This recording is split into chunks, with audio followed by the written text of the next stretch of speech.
Hey, what's going on, everyone? How are you guys doing? I don't know what is going on, but I do know one thing, and that is that it must be Monday. Good Lord, this show was absolutely terrible.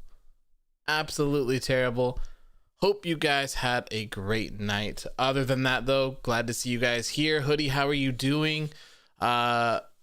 Jotaro, Charlotte Flair is back once again. Joe Papa Nation, Goat, how you doing? Mark, Flash, Raphael, Mark, Obi, James, Brian, JVOJ, how are you guys doing? Tahaj, thank you guys for tuning in. Hope you guys had a great night. This show was a little bit rough to sit through, if I do say so myself. Good Lord. So before we get into this episode, if you're not already subscribed, please make sure to go ahead and do that. And also, please make sure to hit that like button on the video. We are currently at 3.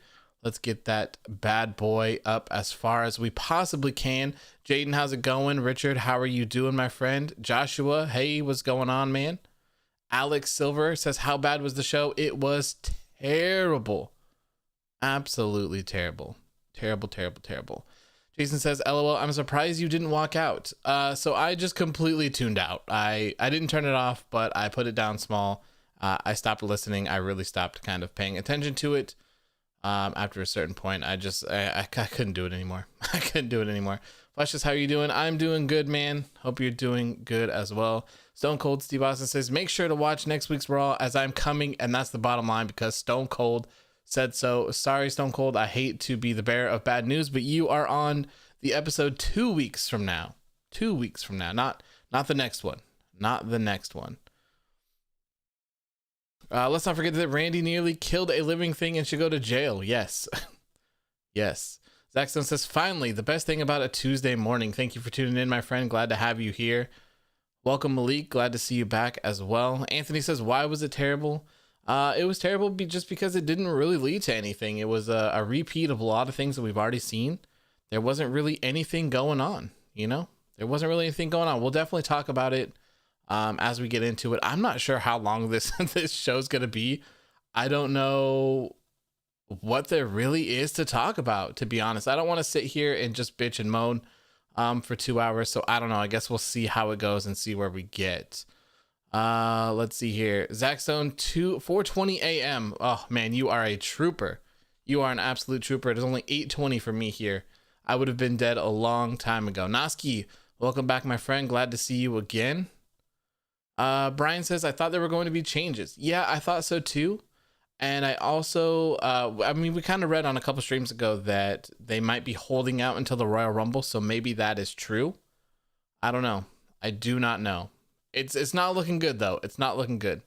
Tahash says no storylines was built or anything. Yeah, they didn't really do much. There wasn't anything other than the Fiend stuff that Humberto Carrillo says, I'm always watching from the shadows. As you should, my friend, as you should. You should always be paying attention to what I'm doing, because I'm the greatest thing in your life. I'm the greatest thing that has ever happened to you. I promise you that. Maddie Jackson says, Bray, Randy, Bliss, and the Hurt Business are making Raw a little watchable. Yeah, but I mean, man, it wasn't really that long. You know, I mean, we're looking at like 20 minutes, maybe 20 minutes. Mark says, USA, we need more adult content. Vince, grown men smacking each other with candy canes. And that was only for like the last 4 minutes. The entire match, which was like what, 15-20 minute match, they were just standing on the on the aprons. What are they doing? It's a street fight. Shouldn't it be like a tornado, 6-man, like just beating the hell out of each other? Whole Yeah Futuristic says, raid from Give Me a Whole Yeah. Thank you guys. Appreciate you coming and stopping by again. I appreciate that. It means a lot. Welcome, Futuristic. Hope you had a good night. Welcome back to the Give Me a Whole Yeah podcast, the main account. I don't know your name, so you have to tell me so I can call you by your name. They look like deers in headlights. Yeah, I don't get it. I don't get it. I wonder what's next for Randy Orton, says Hoodie. He's going to get killed by the Fiend, or some sort of weird next incarnation of the Fiend is what I would imagine. That's what I would imagine. I thought it was going to be a Miracle on 34th Street fight. Oh God, I remember seeing that. Ant, thank you, Ant. I appreciate it, my friend. Vince, where are you? God, yeah, we need Vince in here to explain himself tonight. That's for sure. Good Lord. The producers of these no DQ matches never played a WWE game on PS2, and it shows. Hey man, you gotta play the WWE games on the PS2. Randy Orton says, I am never dying. Tahash says, the Fiend getting repackaged to be even better. That's what I'm assuming. That's what I would assume. I hope he doesn't return and just be the same old Fiend, especially since he was burnt and melted. Hopefully they have something different, maybe a new mask, maybe kind of like a burnt variant of it or something like that. Raw's women division is so non-existent, it's not even funny, and it has like 20 bodies. Yeah, I mean, that was the whole frustrating thing about the show, was with the tag division. Like, why? I get that you're trying to do something, I get that you're trying to build it up, but being the first 35 minutes of your show, coming off of a hot pay-per-view, to be honest, I would say, I think it was pretty standard to say that TLC was pretty good. So coming off of a good pay-per-view, and then also coming off of one of your worst rated show of all time, it's just not what we want to see. It's not. They should have started it. I mean, they didn't have anything on this show that was really good to watch in the first place anyway, so who knows what should have started. I guess it doesn't really matter because it was all bad anyways, but they should have come out hot, you know, like they did after the last one, when everyone caught wind that Paul Heyman was taking over, and they had like Braun Strowman and, was it Samoa Joe? Or I don't know, they had Braun Strowman and someone else just get like tackled through the Titantron. Like, that's what I was expecting tonight. That's what I was expecting. Didn't Peyton Royce say she and Lacey weren't a tag team? Yeah, so they're kind of like going back and forth with her saying that they're not a tag team, and Lacey's kind of like, hey, we should be one, you know? Flash says it was Bobby Lashley. Okay. Yeah, so I was expecting something like that. Yeah, Mark says same too. So yeah, it was Lashley. I was expecting something like that. I was expecting more of a shock. I wasn't expecting grown-ass men to be hitting each other with presents and throwing each other through dip. That was not what I was expecting. And says certainly the best WWE pay-per-view. Yeah, I mean, probably, yeah, of the year. I wouldn't argue with that off the top of my head. Not going to lie, not real excited for the Rumble this year. Yeah, it's getting a little bit more disappointing as we continue to go on and on and on. Jake Holden, welcome back, my friend. Welcome back. Great to see you again. Futuristic as well. Randy Orton says, don't you ignore me. Let me see what you said. Let me see what you said here, Randall. I want to bring the burn in my light theme, but damn you, Vince. Oh, yeah, he's not going to let you. Not going to let you do anything. So every time the viewership goes down, hell, VCAM will just bring back the legends instead of changing things up and giving us something new and interesting. Yep. Pretty much. Pretty much that sums it up. When I saw that commercial, man, I could not stop laughing. I knew it. I was like, man, they never learn. They never learn. Like, of course you're going to have better ratings when you have a million legends coming back for one night. Of course. Like, it makes tons of sense. But like, what happens the next night? You go right back down in the gutter where you were before. And you can't have legends come on a random TV show just one time out of nowhere. How are they supposed to put over younger people? They can't do that. Plus, that most of them probably shouldn't even be wrestling or even in the ring. So I don't know. It just doesn't make it doesn't make any sense to me. I don't get it. I don't get what the point of it is, other than just a cheap ratings pop. And it's certainly not the way I would want to start my year off in WWE.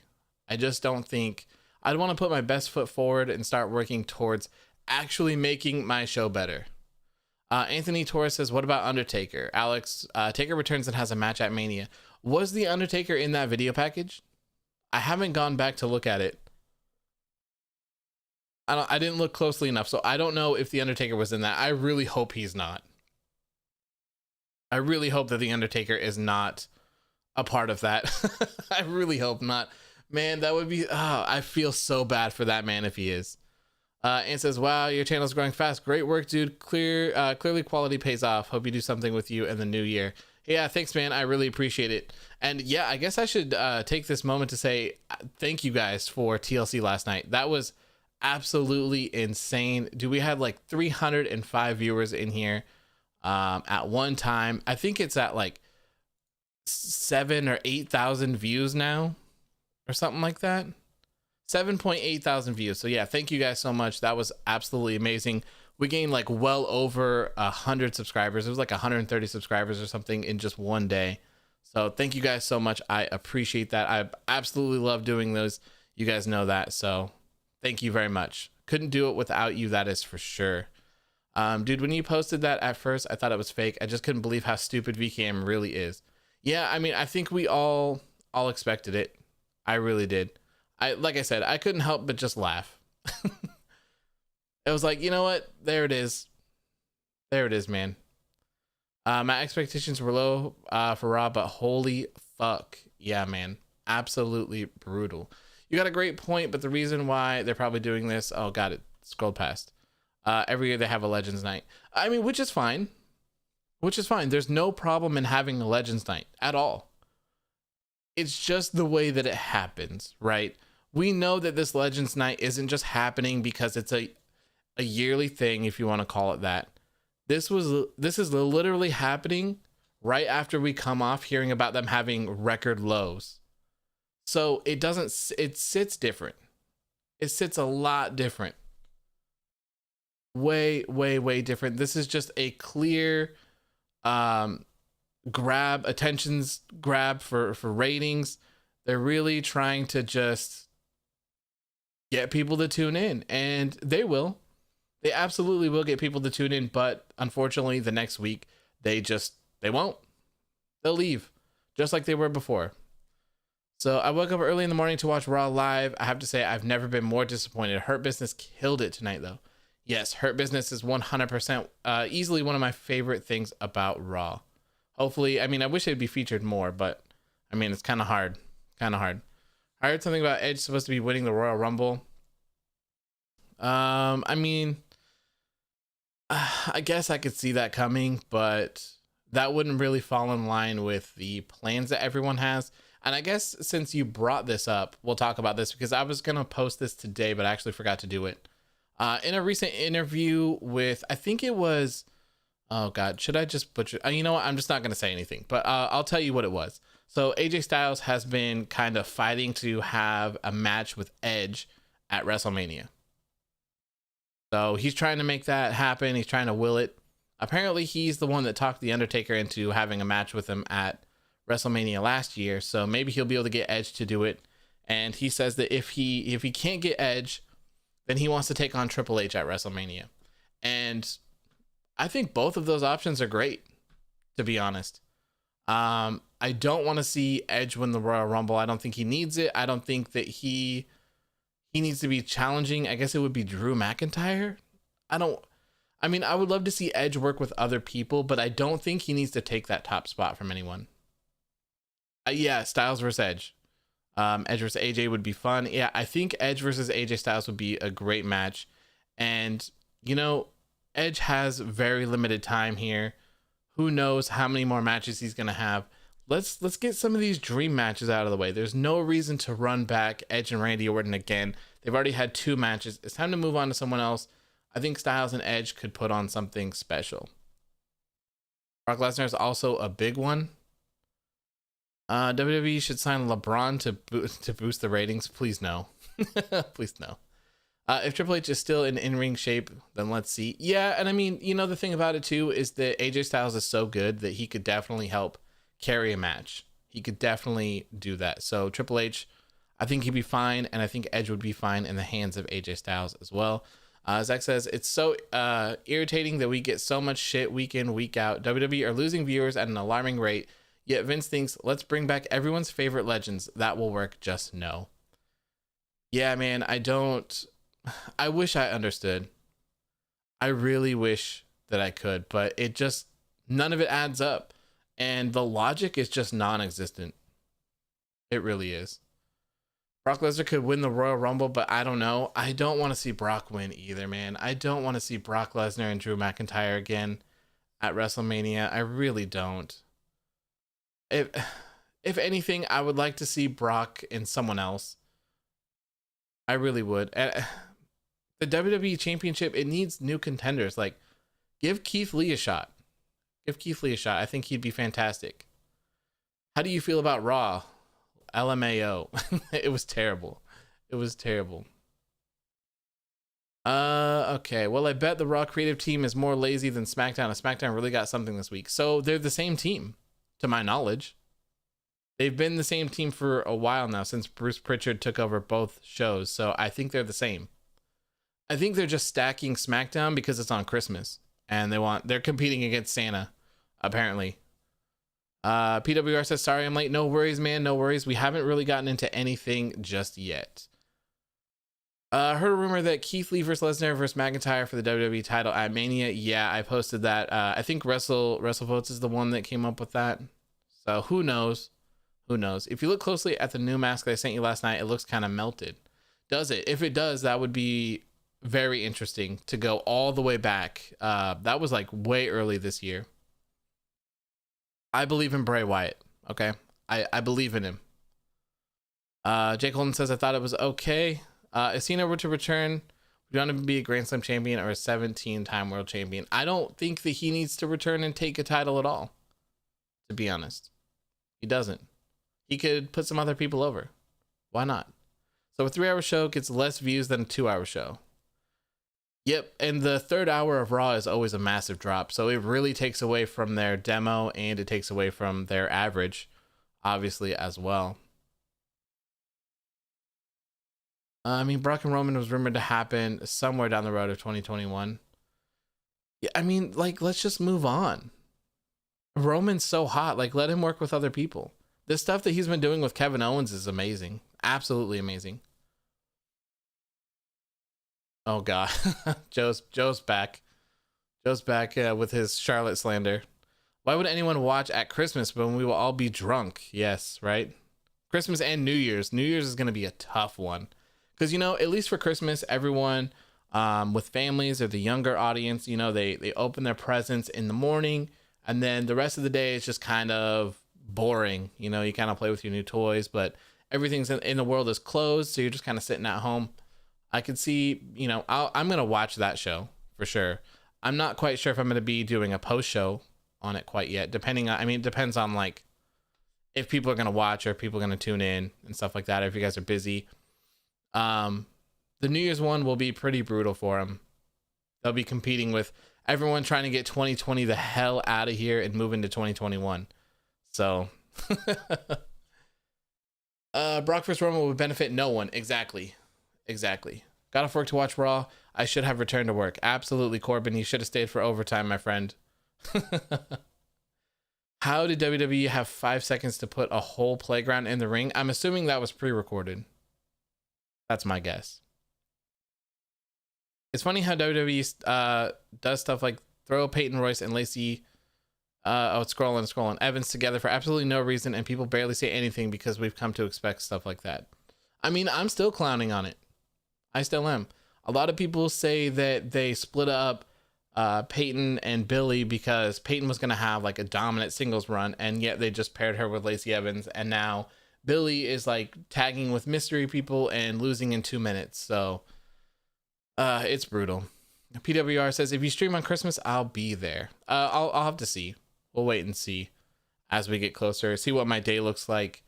And I'll definitely let you guys know on Twitter and Instagram if that is the case. What storylines do you want? I don't know. Anything that's just entertaining and new. I don't want to see the same stuff that we've seen for the past 6 weeks. It's always like every episode of Raw is like a variation of the last one. It's always Ricochet and some member of Retribution. It's always lately it's been Jeff or Matt Riddle versus some member of the Hurt Business. You know, it's all the same. It's all the same. I'm extremely excited about NXT and AEW being at different times on Wednesday. Get to watch both in one night. Oh, that's true. That's true. And actually, you know what? I am not quite sure what to do about that. Because AEW is starting pretty late, if I remember, isn't it? Like at 10? 10 Pacific time, so that means it wouldn't be over till like midnight. So, I don't know. I don't know how I'm going to do that one. Not quite sure how I'm going to do that. I want a reason to care at this point. Me too, GMAC. Me too, man. Just anything. And you know, they had the whole Lana storyline that I feel like they were trying to tell a story with, and then they just threw it away for no reason. I mean, not for no reason. Sorry, they had to give Charlotte her free title reign for doing absolutely nothing. Am I the only one who hates when wrestlers join the commentary crew? It's so distracting. I don't mind it. I don't mind. It depends on who it is, though. You have some people that fit in pretty well at times, and then you have some people who are distracting, like Asuka. But I definitely find her entertaining, though. It did bother me that Charlotte called everyone by their wrong names, or she just mispronounced them. That was kind of irritating. Jeff Hardy tapping to the Hurt Lock is a perfect example. Yes. Speaking of which, Ricochet needs to get the hell away from WWE like now. Yes. Yes, he does. Rumors are that Seth will come back to face Roman at the Rumble, but I don't want to see that. They're always involved with each other. I guess I wouldn't mind seeing that right now. And also, I kind of guess depends on what version of Seth Rollins you get. Are we going to get the bring it down or burn it down Seth Rollins? Or are we going to get the father? I don't know. Dude, all the WWE fans went from a great journey, especially from Raw after Mania 31 to this Raw. Yeah, it's brutal, man. It's brutal. Safa says, hello, AEW, just joined. Raw sucked like usual. Yes, this was a brutal one. I'm very interested in seeing what their viewership looks like tomorrow. But knowing my luck, I talk a bunch of shit about this show, and they're going to have like 2.5 million viewers, and it's going to be super good. Victor says, Humberto's still in jail. Yes, Humberto is in jail forever. We will never let him out. He owes me $1.99, so he can just off in jail. Charlotte is great at promos. Well, she sucked at commentary tonight, which is kind of like a promo for her. Well, she also called Shayna Blazer and Dana Book, which kind of drove me nuts. Messiah versus Tribal Chief. Yeah, I'm down for that. I am down for that. Humberto Carrillo says, screw you. Lana got done dirty for no reason. She's been great in the last few months, and they just drop her for Charlotte to give her a title run she didn't need and we didn't ask for. So disappointing. It really is, man. It really is. Because, you know, she really goes like and just does whatever she needs to. It doesn't ever seem like there's a problem. She's definitely like a big company person. She does whatever they want, and she makes it work to the best of her ability. So it's really sad to see this happen. It really is. No matter what you think about her or her in-ring abilities, it sucks. Especially when we had to watch this for I don't know how long. I would say, well, she got put in a table 9 times in a row, right? So I would probably say legit we watched this quote story, if you will, for maybe 13 or 14 weeks straight, only for it to just be canned for legit no reason other than Charlotte's return. Very, very frustrated. Jaden says, I'm here to claim the Daily Wears Aleister Black comment. Thank you for getting that one out of the way. We don't know where Aleister Black is. It's a mystery. It is a mystery. I made Dana Book relevant. Yes, you did. Yes, you did. The Lana screw job. Absolutely. Someone said that Miguel didn't miss anything. Let me see. Where's this comment here? I'm trying to keep up with as many as I can as I go through here. I don't see it, so I apologize. The SmackDown women should get an Elimination Chamber match. I mean, I don't think it really matters at this point, man. Look what happened to the last one. Shayna Baszler eliminated every single person. Every single person, and it amounted to absolutely nothing. She went nowhere. Absolutely nowhere. And here she is, teaming with Nia Jax. Brutal, man. Brutal. Lana returns at the Royal Rumble, and the rest is history. Please, Obi James, don't curse us, my friend. Please don't. Loa says, apologies I'm late, but you know what I have to say. The man is back. Welcome, my friend. Welcome. Hope you enjoyed some football tonight. Ryan Lowry says, Charlotte should become WWE champion. You know what? Funny that you mentioned that, because I'm honestly very surprised that they haven't pulled the trigger on something like that. especially like when Tessa Blanchard won the Impact Men's World Championship, I was like, damn it.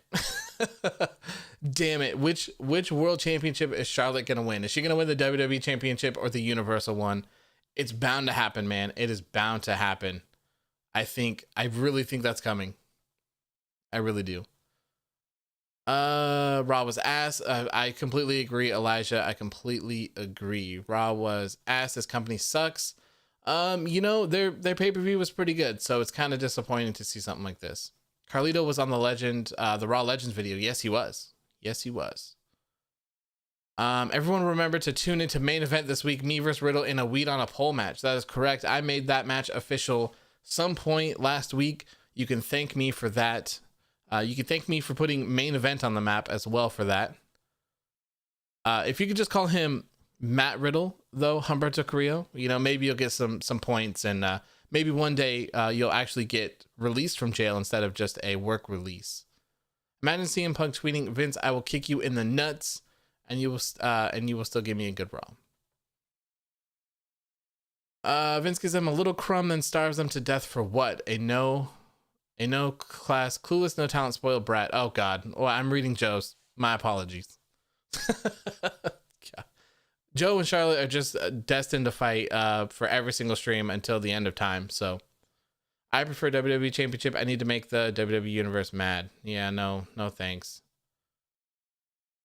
Humberto says I will beat his ass, and then after I'm coming for you. Good luck with that, buddy. Good luck. All I need is one hand. Okay. Just one hand. That's it. Won't even break a sweat. Won't even break a sweat. I'll be chilling. You know, I'll even be texting on my phone. You know what? I'll be talking shit on Instagram. I'll be doing a disrespectful Humberto Carrillo post, and I'll be slapping you around with my right hand at the same time. That's how I do over here. That's how I do. This was the worst episode of Raw I've seen in weeks. I mean, goddamn. Yeah, man. How they managed to make this show worse than the last one, I have no idea. King D 500 says, "What did I miss?" Absolutely nothing yet, to be honest. We're 30 minutes in and haven't even started talking about the show, other than just kind of going back and forth here. So with that being said, let's go ahead and do a rundown of tonight's show if you missed it. Like SmackDown, have they two? Okay, yep. So all right. Anyways, so tonight's show was Charlotte Flair and Asuka. Starting off the show, apparently they're friends. Who would have thought? You can insert that cringy, weird Roman Reigns face that I posted earlier right about now. That's what I'm looking like. Nia Jax and Shayna Baszler take on Dana Brooke and Mandy Rose in a tag team match. WWE announces Raw Legends Night to go down in 2 weeks, where some of your favorite legends will be returning for one night. The MVP Lounge started off with the Hurt Business and was interrupted by R-Truth and the rest of the 24/7 championship dudes, whatever, that run around, chase him. It was not good. Angel Garza takes on Drew Gulak.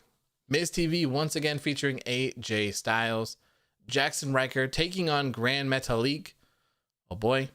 Randy Orton, a promo, he's one sick son of a bitch. And then Alexa Bliss makes her return and tells us a little bit about the Fiend.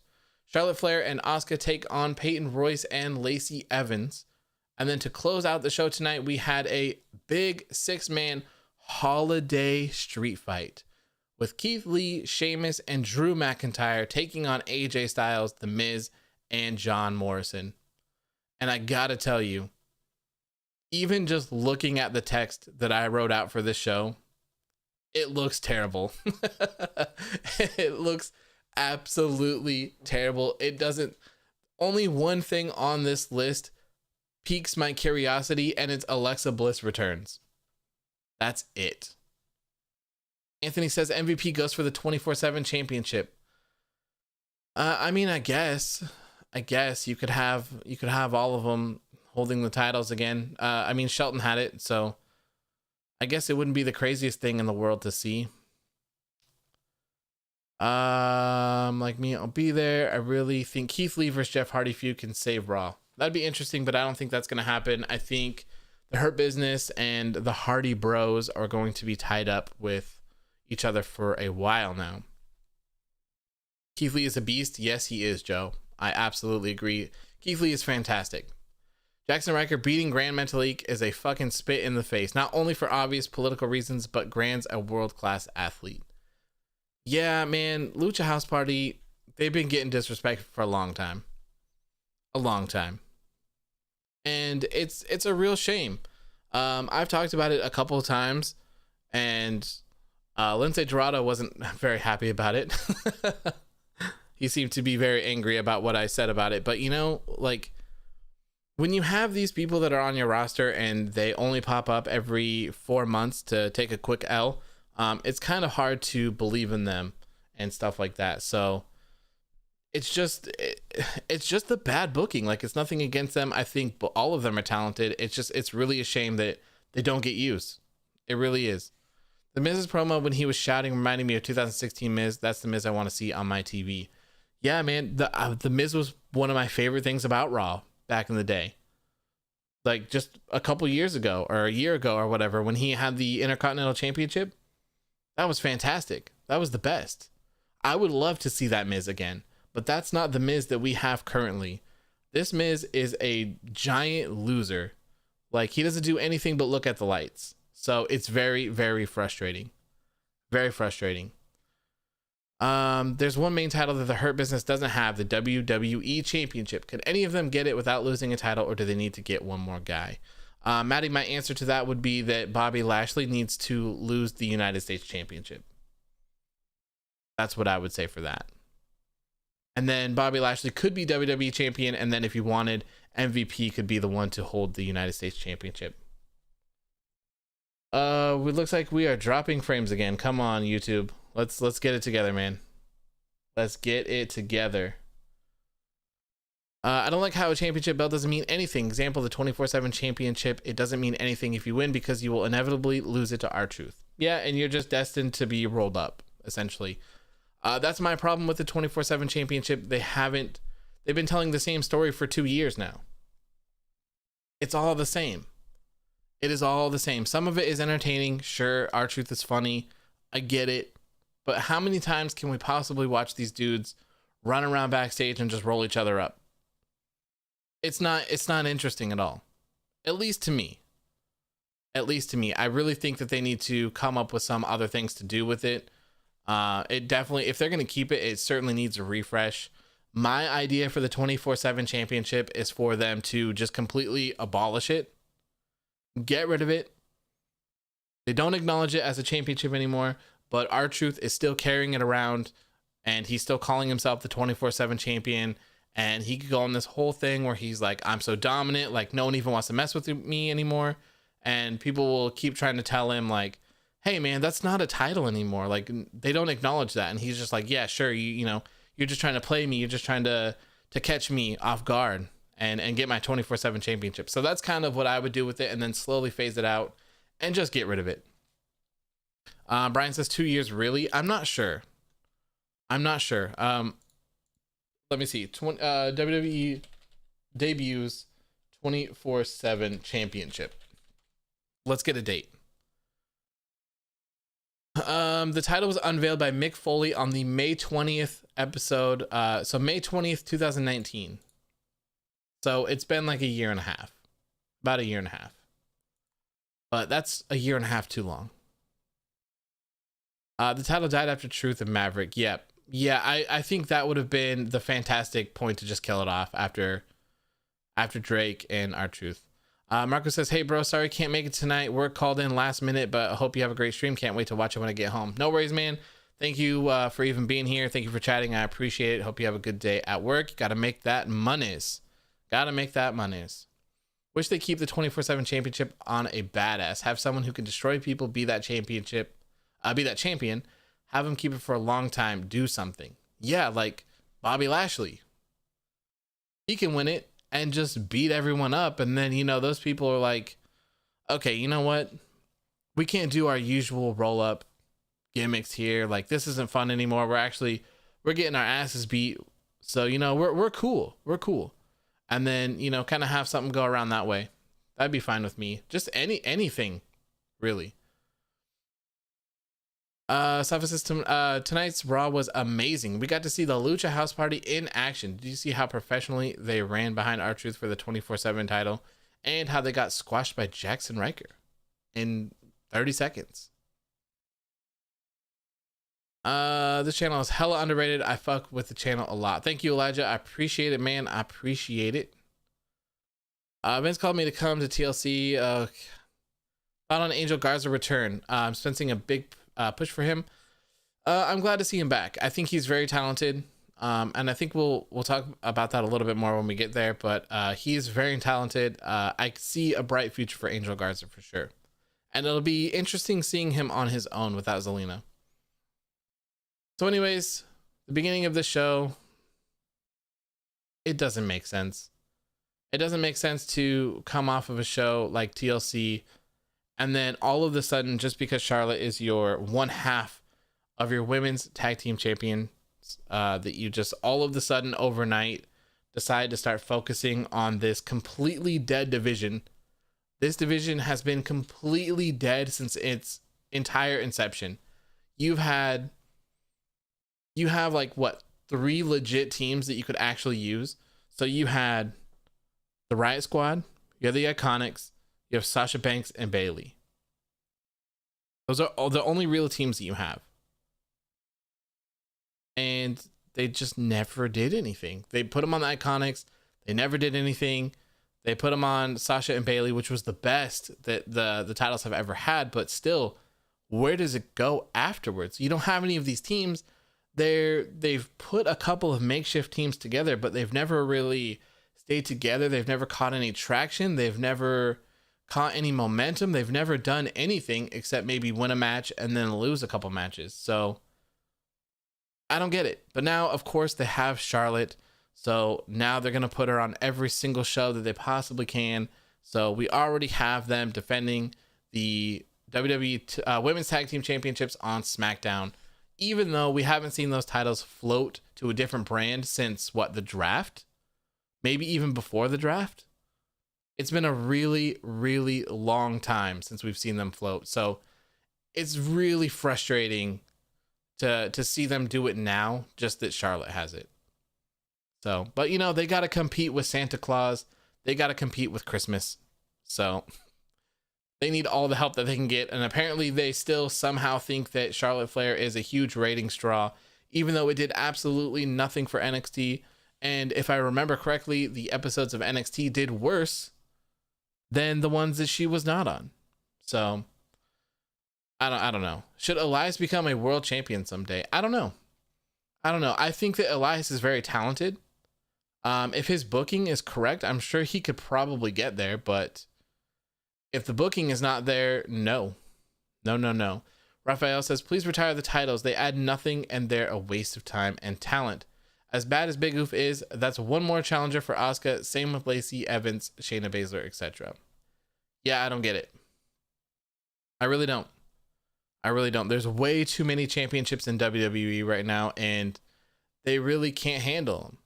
They can't. They haven't done anything with the women's tag team championships for a while. Asuka hasn't done anything with her Raw Women's Championship for a while. The 24/7 championship is garbage. What about the Intercontinental, the US Championship? Like, they've been afterthoughts. Honestly, every single championship has really been an afterthought lately, except for the WWE Championship that Drew McIntyre has and the Universal Championship that Roman Reigns has. Everything else has really seemed like an afterthought. It really has. The only thing that you can argue is that the tag titles have been somewhat relevant, and that's only because they just spam rematches with them. That's all. That's all they do. PWR says, I don't think Raw will ever go back to normal. It's really sad because I've been watching for years. Either USA will drop them or I will fade away into nothing and only have SmackDown. Sad days. Yeah. If the rumors are true about USA not being happy with Raw, it could be interesting to see what happens. It could be very interesting.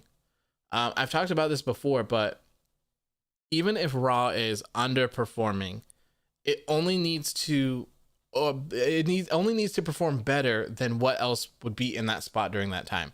So if USA, let's say they were going to drop Raw completely, right? And what, they're just going to throw on a rerun of NCIS or something. So if NCIS only does 800,000 viewers, well, WWE's 1.6 or 1.5 million viewers for that hour is way better. And the demos for Raw is pretty high. Like they're usually pretty high. So it's a tough show to compete with, especially for that third hour. Who knows? Who knows? I would love to see them move it to 2 hours. I think that would be the good thing to do. And, you know, it might be even interesting. I guess they probably wouldn't do this because it would throw off the start times. But if you got rid of the first hour of Raw and then kept the last two and made it later, you could do like half of the show where it's kind of like family friendly. And then you have that other half of the show where it's like, okay, your kids should be in bed by now. So we're going to kind of get a little bit more gritty.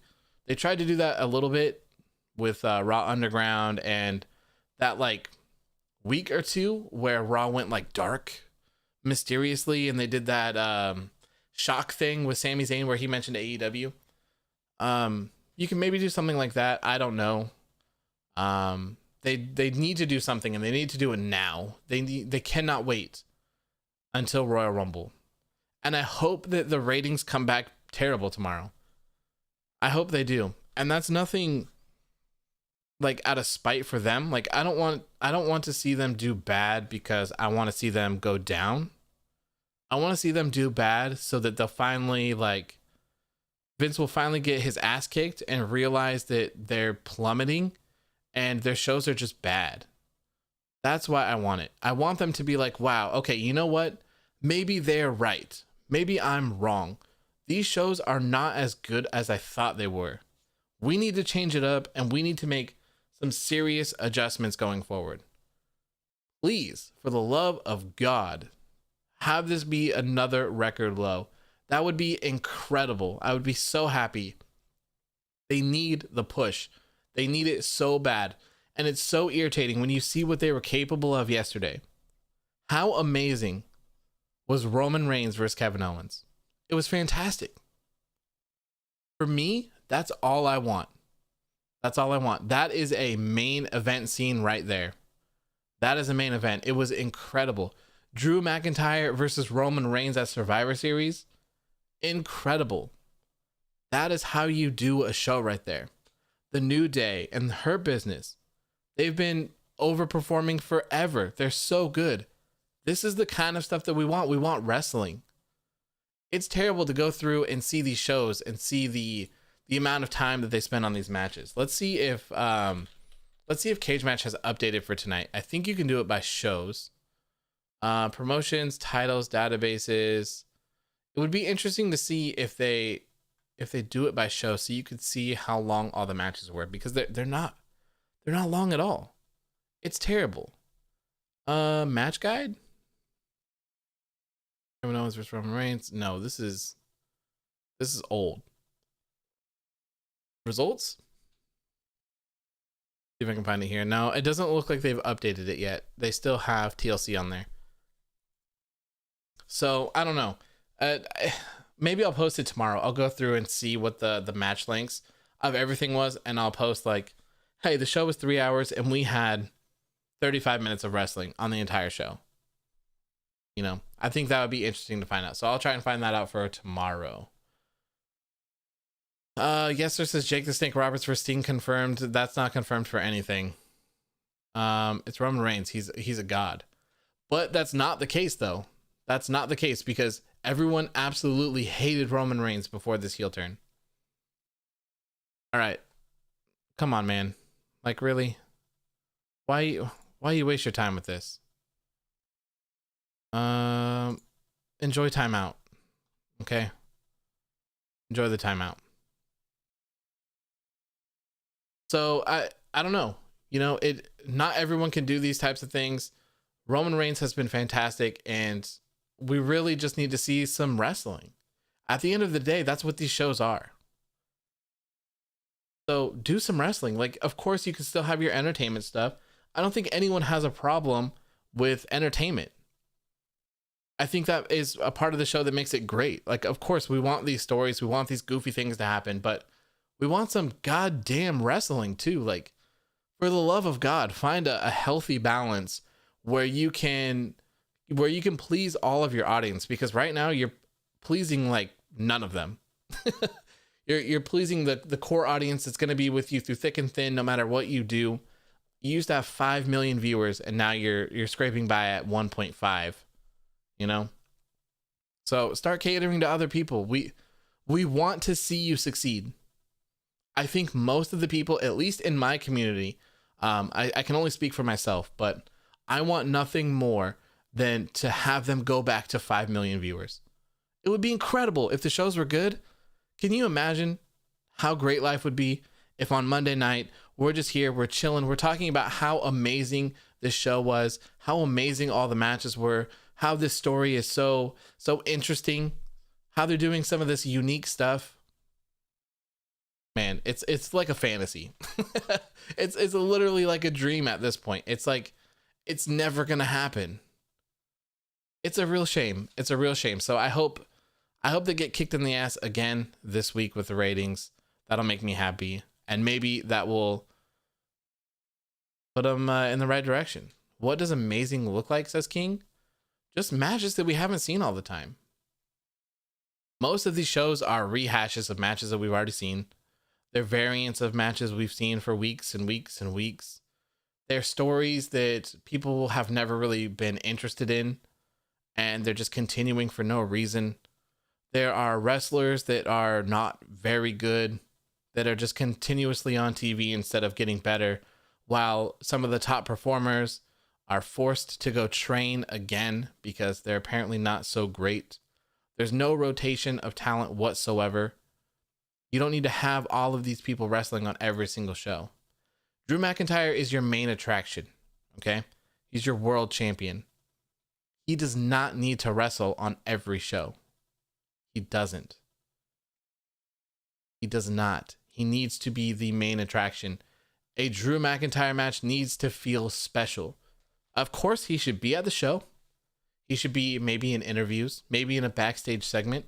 Maybe he should be watching some contenders, you know, some people that could be competing to be number one contenders. Maybe he could be at ringside, anything like that. He doesn't need to compete every single night. It kind of, to me, it devalues him a little bit because you see him so much. And especially with Drew McIntyre, I can talk about this too. His entrance is really cool. His entrance is awesome with the kilt, the sword, the fire. It's so cool, but it should be reserved for pay-per-views only. It's so special. I think it would be so much better if it was just for those pay-per-view moments. I really do. I think it would bring so much more attention to it. I think it would make it that much better than seeing him every time he comes out, he does the same thing. I love how they tried to do a Legends Night to try to get viewers. It's the most lazy, dumb, stupid, idiotic thing that I've ever heard of. Vince used to be called a genius. Now he's just a bum. Yeah, it's sad. It's sad because Vince is, I mean, you know, he was great. Obviously, we wouldn't be here if it wasn't for him. Obviously, he changed the business into what it is today, but he's just out of touch. It's time to go. And, you know, I think the longer that he stays, the more it will tarnish his name as he goes on. And I think the more ridiculous things that he does to his independent contractors will tarnish his name even more. I think it's time to get out, let people do what they want to do. Stop, let AJ Styles stream games. Let him play PUBG with everyone. Who cares? Like, what does AJ Styles playing PUBG have to do with Raw? Come on, man. Let the man make a couple extra $1,000, a couple $100. You know, let him interact with his fans. I don't get it. I don't get what the problem is. So, Vince needs to retire like ASAP. He's getting too damn old. Yeah, he needs to step out and let maybe Triple H take over. Maybe it's time. I'm very interested in seeing what a Triple H ran WWE would look like. It could be pretty good. Maybe he's the one to reset them. You never know. But he's going to have his hands full if they have a second NXT as well. So, Ryan says, I live in Germany. Nice, man. I've always wanted to I've always wanted to visit Germany. I would love to go there sometime. I think the reason people turn on people like Drew because they have him come and do the same stuff every week and people get bored. Yeah, absolutely, the lad. Absolutely. I would agree with that. I'm actually surprised more people haven't turned on Drew McIntyre yet, to be honest. I cannot care any less about another Stone Cold promo about home and ass whoopings. Raw Legends is a must-miss show. I disagree. I absolutely love Stone Cold. He's my favorite of all time. So if Stone Cold wants to come out, drink a beer, stun someone, I'm watching. I'm sorry, I'm watching. I am watching. Stone Cold could wheel his ass out to the ring in a wheelchair, drinking beers, and I'm tuning in. I am tuning in.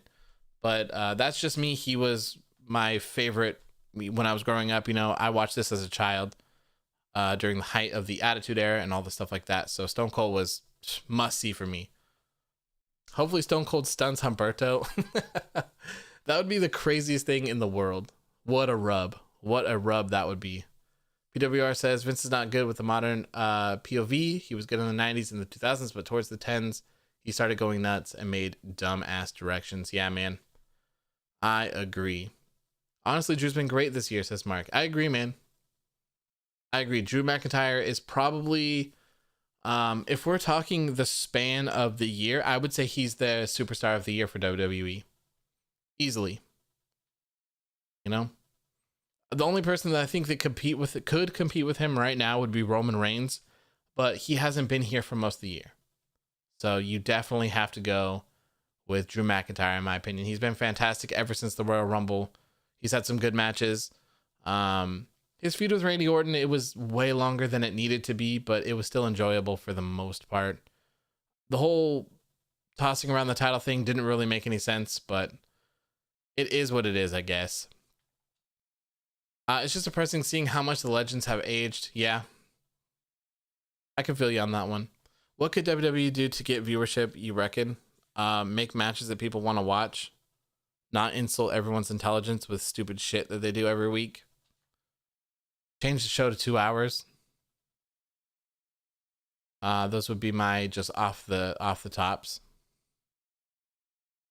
Vince comment in the comment section. I need to subscribe.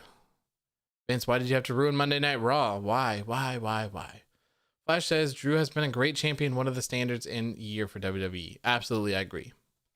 I agree, man. Drew McIntyre has been fantastic in WWE this year. So I guess to like even start, we're about an hour in, so let's get in this show review here. The Nia Jax versus Shayna Baszler, or Nia Jax and Shayna Baszler versus Dana Brooke and Mandy Rose match. It wasn't for me. It wasn't for me at all. I get why they're trying to push the tag division, but I feel like this should have been put on later in the show. This certainly isn't the first thing that I wanted to see when I tuned in. I was looking for more of a change tonight. Nia Jax and Shayna Baszler end up getting the win for this match. And then after the match, Mandy Rose and Dana Brooke threw them out of the ring, and somehow they were the ones standing tall, I guess. Their music was playing, and they were bragging. They had their arms up. So I don't know what this is supposed to mean. I don't know if they're going to do some like triple threat tag match or something like that. I have no idea. And to be honest, I don't really care. I don't care. I'm so not interested in any of this. The pairing of Mandy Rose and Dana Brooke, I don't like it either. I miss Sonya Deville. I know that it was her reason why she left, but I still miss her. Seems like it was a bipolar show tonight, up and down. Yeah, there was a couple up moments, but for me, it was mostly down. Mostly down for me. I didn't enjoy most of the show. So what's the deal? Mandy and Dana are faces or heels? I would assume that they're faces, right? So I would take Mandy and Dana as faces. I would take Asuka and Charlotte as faces. And I'd take Shayna and Nia as heels. That's me. Hey, OW, I'm thinking of taking on NXT too. Good luck with that, man. Good luck with that, Vince. I'm sure we will all love that show as well. Did you bring back Fire and Desire? Yeah, I'm not sure if Sonya has any like will to come back. I'm not sure if that's a thing. Clichéja says you keep ignoring my comment. What did you say? I didn't see it. Scrolling up here. People are always bringing in statistics saying Roman has dropped the ratings when he's literally involved in the most interesting storyline. Haters, I swear. Have ratings dropped? And I don't think that's a Roman Reigns problem. Ratings, I've talked about this plenty of times already, but ratings for a show is not the champion's fault. Roman Reigns can only do so much, and Drew McIntyre can only do so much. Both of these men, I would argue, more so Roman Reigns, is carrying SmackDown. Drew McIntyre is decent. He's decent for his show. He's involved in some bad storylines for sure, but it's not his fault that the show is bad at all. This show would be just as bad if AJ Styles was champion. It'd be just as bad if, it would probably even be worse if Brock Lesnar was champion. Lord knows how terrible it would be if the great was the champion. So it's not his problem. Keith Lee as champion cannot save this show. The Miz as WWE champion cannot save this show. This is a clear sign of bad booking. These shows just aren't interesting. It's hard to stay and watch a show for 3 hours. I mean, think about this too.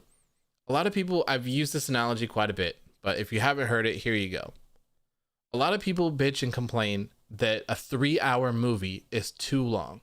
Think about how much thought and time and money goes into producing a 3-hour movie, okay? Now, WWE is producing a 3-hour Raw every single week.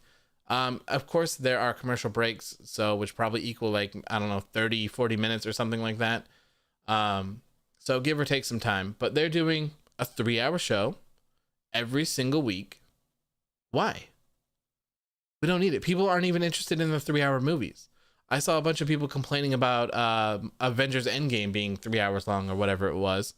And that movie was hyped up for 10 years, a decade. And people were still saying that a 3-hour movie is too long. So a 3-hour TV show is too long. It's way too long. The third hour of Raw is always way down, like 200,000 to 400,000 viewers. It's way too long. Move it to 2 hours. Move it to 2 hours. What if the network wants a 3-hour show? I mean, that's a problem that they need to work out. Because it's not good for the product. It's really not. They can maybe change it up if they have long matches. But the 3-hour format isn't working. Sure, it may be making them more money. That's cool, but I don't care about how much money Vince McMahon has. What does that do for me? It doesn't do anything for me. I don't care how much money he has. I care about me being able to sit down and enjoy a show and do the job that I've created for myself. This is what I do now. So it's very frustrating when these shows are so terrible and I have to sit through them to do what I want to do. It's terrible. Absolutely terrible. Why would people watch the entirety of Raw when you could just watch the top 10s on YouTube? Which is a valid point as well. I've talked about that a couple times as well. I think that's a valid thing that kind of helps ruin the shows as well. It should be so much more bearable if it was 2. It really would. If the show was 2 hours, it would be way more tolerable. Sometimes SmackDown has been pretty bad as well. But even just with the 2-hour mark, it makes it way better. Way better. There's so many times where I'm like, man, is Raw almost over yet? Like, Jesus, I cannot take any more of this show. And it's been like an hour and a half. And I realized, wow, if there were 30 minutes, this wouldn't have been the worst. But knowing that I'm only halfway through and I have to sit through another hour and a half just kills me. Absolutely kills me, man. I'm done with you, Vince. Can you put him in the timeout chair? What is he saying? I'm firing every female superstar and Charlotte will hold all the titles. I don't know, man. They're just doing their own thing. WWE is having a hard time to get back on top, but they need to work storyline. It's now or never. Yes. Now I think it is now or never. I really do. I think it's now or never. I don't think they could hit very many more lows because it's going to be brutal. And at some point, someone's going to get pissed off and things are going to have to change at some point. It's inevitable. It is inevitable. Did they find this creative team on the streets? Yeah, I guess so. And you know, now that you brought that up, I'm gonna bring this up. I'm gonna put this on the screen too, because this irritates me. This irritates me as well. Let me bring this up, and then we'll dive into Raw and kind of talk about it. We'll kind of shoot through it here. Okay. Let me bring this up here. This is from a guy that used to work on SmackDown, I believe. Okay. Okay. So we'll go back in time with this one. We'll start from the source and we'll work backwards. Oh wait, I don't need to save this. Russell Votes on Twitter. Yes, this is the one. Okay. So I want to talk about this really quick. I posted this the other day on Instagram. Russell Votes. Over the past day or so, the creative team was directed to come up with ideas for a Miz cash-in tonight on McIntyre, and according to a source, they all sucked. The issues creatively aren't exclusively on Vince. Okay. You guys all saw this, right? This makes sense. Nothing interesting has happened with Miz or the Money in the Bank briefcase. Okay. So after this, we go back, and Brian Gerwitz or whatever, I believe this guy used to work on SmackDown. I believe he was a part of the creative team. Someone can correct me if I'm wrong. He said, I mean, it's coming from a source, so it's got to be true. I post things from WrestleVotes because they are usually pretty on point. WrestleVotes is like 7 or 8 dudes. It's not just one person, so there's a lot of people involved in that account. I trust them, and that's why I share their news. So it's kind of interesting to see, coming from a quote source, like, yeah, this isn't true. Lance Storm says, it's on the internet, Brian. It has to be true. So they're kind of saying like, it's not creative. Creative knows what they're doing. Creative is creating good content, right? This guy, Tom Exotic, Hunter 1504, says, in fairness, WrestleVotes has a history of being right about many things, which they do. A lot of things that they talk about, a lot of things that they bring up end up being true. So that's why I post their news. Then, to follow it up, Brian says, for clarity, my issue isn't with them. It's with people within the company who decide to become anonymous sources spewing lies, half-truth, and, worst of all, whole truths. How about not spitting in the faces of your coworkers and showing some pride and professionalism? Crazy. How can you show pride and professionalism for being on the creative team of Raw or SmackDown? I would be ashamed of myself. I would absolutely be ashamed to say, hey, my man, Raphael, you know that that holiday street fight that you saw tonight? You're welcome, bro. You're welcome, bro. That was all me. That was all me. You guys are all welcome. I'm the one that came up with that sweet idea. Hey, you guys like that 2-minute Angel Garza Drew Gulak match? You're welcome, bro. That also was all me. I'm the greatest at being creative, aren't I? I'm so good at being creative. Like, give me a break, right? Give me a break. So, I said, but are they wrong? Look at what's unfolding on our TV tonight. So they're lying about not having any creative ideas, and then they proceed to have the worst creative ideas. Oh, I see this person wants to be banned with a username like that. Come on, man. Let's not. You gotta go. You gotta go, bro. YouTube is not censoring my cursing. That is me. I have a bleeper. I can whatever I want. Yeah, I deleted that. We're not gonna have that here. No.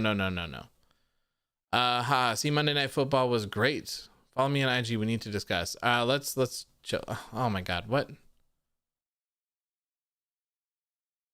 Bro, how in the dude? YouTube is so terrible.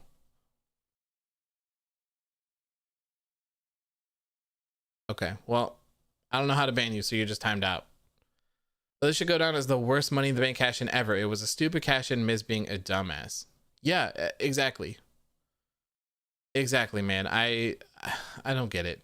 And it's frustrating to see stuff like this when it's like, oh, hey, you should have respect because these guys are working hard. It's like, no, you're not. Why are you lying to us all? Why are you lying? Yeah, man. No, I know. You're good. You're good. I'll make sure it's taken care of. YouTube, like this whole YouTube live studio thing is trash. I'm sorry. I don't know if any of you have ever live streamed before, but it's terrible. It's absolutely terrible. Can you sum up the creative again? I heard you, but I didn't. So essentially the guy was just like, stop hating on creative. They're great. And it's not though. Like we're watching it play out. We're watching it play out in front of us. Stop lying. Stop lying. The Fiend is Jason and Randy is Freddy. To which horror movie character does Alexa Bliss represent? I don't know. I had The Fiend being Jason when I was talking about it last night as well. Imagine if the Mysterio and Rollins feud was still happening. Oh yeah. Jesus. I'm willing to bet those rumors are about the creative not having anything are true. And that's probably why all the NXT stars are failing. They can't come up with new ideas and they use what they already had. Pretty much everyone is just a tough guy, you know? What are you talking about?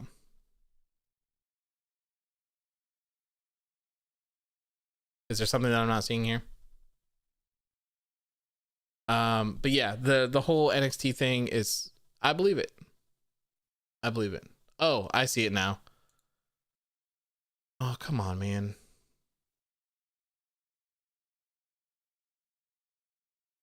There we go. There we go. Get f***ed. That is right. Get f***ed. I miss Raw being 2 hours. Me too, man. Me too.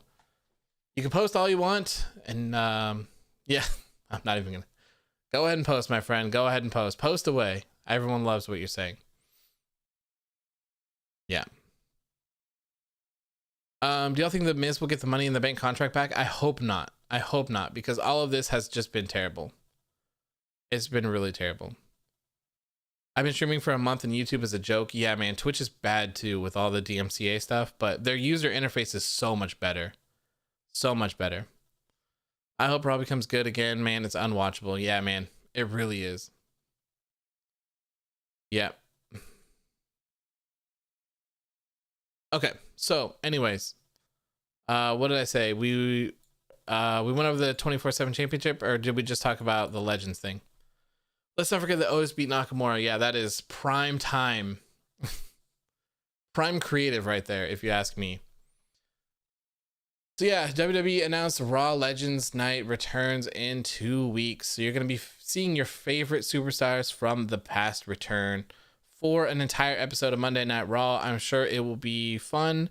I'm sure there will be some great pops. I hope to see Farouk and Bradshaw redo the APA stuff in the back. I used to love that when they had just the door in front of the table. That was the greatest. That was the greatest. We can skip the 24/7 title stuff if you don't want to talk about it. No need. Yeah, I kind of talked about it on the beginning as well. I saw Alicia Fox on the Legends thing. She's a legend. I had the same question, LJ. I had the same question, man. I really did. I don't get it. But whatever. It is what it is. I'll enjoy it. I'm sure it's going to be good. It's not the answer to what they're looking for. It's not going to help any of their issues whatsoever. Rated C says the Legends might bury Retribution. Hey, now you got a watchable show right there. Oh, I would love to see that. Yes, let every member of Retribution get a stone cold stunner and have beer poured on them. Yes. Yes, yes, yes. I like it. Genius idea, Rated C. Genius. If WWE don't wake up, I mean, it's 2021 in 11 days. If they don't make a good storyline for the fans, they are absolutely screwed big time. Yep. They've been taking an L for like 2 years, man. 2 years. What if the Foot Clan beats up the Legends? Oh, man, I will have a bad day. I will have a bad day. King D says I could go without Hogan. Yeah, he didn't really seem to have a great return last time he was there either. Boogeyman and Carlito are confirmed. Pretty sure I saw them in the video package. I 100% saw Carlito, but I wasn't paying attention when the video was playing. I only saw the graphic saying that it was happening. So I'm not sure. I'll have to go through and play it and see. Ha ha ha. See, I learned how to fix it. I learned how to fix it. So for the second time, you can't just get f***ed. That's right. That is right. I figured it out. I have upped my IQ, and you can get f***ed. Watch half of these legends just come back and just win the 24/7 championship. I definitely see that happening. I definitely see that happening as well. Just like the DIY broke up and shocked everyone, I think same should go with Miz and Morrison. This feud could draw so much. I don't think so, though. Miz and Morrison have been dragged through the mud. Like, there's nothing to be interested in, if you ask me. I don't really think there's any hype between anything. They've done nothing but lose over and over and over again. So, I don't know. I guess I would start booking them strong. I would throw them right into the tag division where they need to be. They're lacking in that division anyway, so throw them in there, have them be a part of that, have them get some wins, have them challenge for the titles again, and then split them up. Sure, have them fight each other. I'm sure that'll be fine. Legend is getting old, no pun intended. There you go. King D says, will SmackDown be at Raw too? Are you talking about for the Legends event? I don't think anyone from SmackDown will be there. And I don't think they're going to do a Legends SmackDown, but I guess we'll see. SmackDown doesn't need as much help as Raw does. That was funny when it happened last time, though. Especially love when Ted DiBiase bought the title. Yeah, that was pretty cool. That was cool. I didn't mind stuff like that, but it's kind of gotten old at this point. You know, they need to fire Bruce and actually hire some decent writers that can book a show. Yes, and I would argue someone who could challenge Vince. Someone who has the balls to be like, hey, this isn't good. They're not going to like this. You know, and he could just be like, oh, but it's good shit, pal. You know, or here, the correct voice. Oh, but it's good shit, pal. It's such good shit. You'll love to see the 6-man tag team matches. You'll love to see the 24/7 championship roll-ups. You'll love to see Charlotte Flair main eventing every single show. It is good shit. There you go. Morrison had so much potential when he first returned. Yes, a lot of people were very excited to see John Morrison return, and man, it was not good. It was not good. It was not good. Did you hear this Friday? Charlotte and Asuka are going to be on SmackDown this Friday, the wild card. Yeah, Matt. So the women's tag team championships are allowed to float to different shows. So not surprised at that. They just haven't done it in a really long time. And I'm not surprised that they waited for Charlotte to be back to start doing it again. LJ says, yo, AEW, have you heard about NXT Mexico or NXT India reports? Your thoughts? I've heard about NXT India, but not Mexico. I'm not surprised that that's a thing that's going to happen. I think they should do that. I think they should scout from everywhere. So nothing mad at that. If they're shows, I'm not watching them. No, thank you. Such good shit. My motto, yes. Raw was just bad tonight. I was let down. I challenge him. I'm not afraid of him. I should main event every show. Why am I still reading those? If nothing changes, 2021 could be a disastrous year for WWE. It could just be a disastrous year again. It could. It really could. That's not Vince. It's Teabag. It could be, but you'll never know. Yo, 6-man match and a roll-up finish. 10 million views guaranteed. Yes. Yes. Just the best, man. Can we talk about the standard 6-man tag, but in a street fight? Yeah, we will. Makes no sense. It makes no sense. Okay, so let's go ahead and move on from this. I mean, we've talked about it before. So MVP Lounge featuring the Hurt Business. Anytime the Hurt Business is on my TV, I am a happy camper. They're fantastic, and I don't think I need to say it anymore how amazing they are and how great MVP has been with all of them. Very happy with everything they've been doing, and especially with Cedric Alexander. I think he called himself Cedric Prime Alexander tonight. Jake Holden says, good night, brother. It's half 5 a.m. I need to get some sleep. Good night. No worries, man. You have a good night. You're a trooper for staying up that late. I appreciate you tuning in. Good night, my friend. So, yeah, it's... I don't know. Cedric Prime Alexander, I like it. I like it. I like his cockiness. I like everything about it. He's been hyping himself up, and I think it's so good. And I definitely think that it's going to cause some chaos inside of the Hurt Business. I'm sure that maybe that will be the thing that breaks them up, or maybe the thing that makes him leave. Who knows? But for right now, I'm really enjoying it. King D says, should they have any more members, and who? I would love to see Ricochet join them. I don't know why he doesn't. Ricochet would be a fantastic choice for the Hurt Business. He would fit in perfectly. Another person that should join is Naomi, who I believe is on Raw as well. Naomi would be a fantastic addition to the Hurt Business. I've said it a million times, but I would love to have more like intergender stables. I think that would be so cool. And I would even love to see a stable that defied a brand.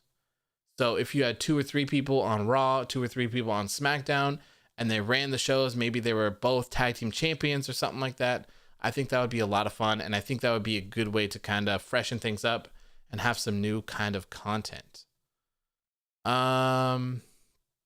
Detective AOW, thank you for the stream. I have to get some sleep. Duty calls. See you Wednesday, my man. Thank you, Flash. I appreciate it, my friend. You have a good night.